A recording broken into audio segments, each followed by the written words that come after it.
Simon & Schuster Audio presents Bag of Bones, written and read by Stephen King.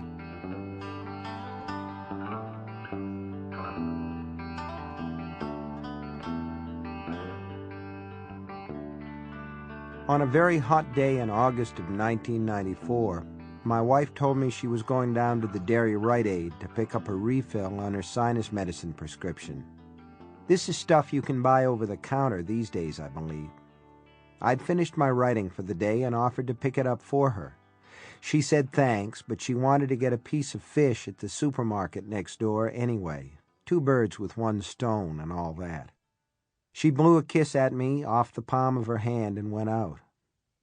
The next time I saw her, she was on TV. That's how you identify the dead here in Derry. No walking down a subterranean corridor with green tiles on the walls and long fluorescent bars overhead. No naked body rolling out of a chilly drawer on casters. You just go into an office marked private and look at a TV screen and say yep or nope. The Rite Aid and the Shopwell are less than a mile from our house, in a little neighborhood strip mall which also supports a video store, a used bookstore named Spread It Around. They do a very brisk business in my old paperbacks.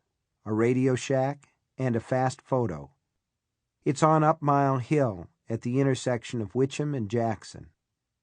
She parked in front of Blockbuster Video, went into the drugstore, and did business with Mr. Joe Weiser, who was the druggist in those days. He has since moved on to the Rite Aid in Bangor.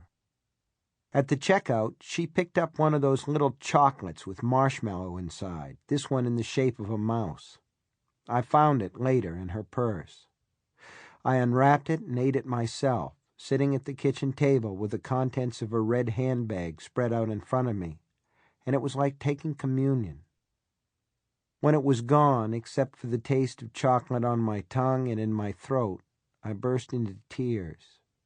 I sat there in the litter of her Kleenex and makeup and keys and half-finished rolls of certs and cried with my hands over my eyes, the way a kid cries. The sinus inhaler was in a Rite Aid bag. It had cost $12.18. There was something else in the bag, too, an item which had cost $22.50. I looked at this other item for a long time, seeing it but not understanding it. I was surprised, maybe even stunned, but the idea that Joanna Arlen Noonan might have been... Sample complete. Ready to continue?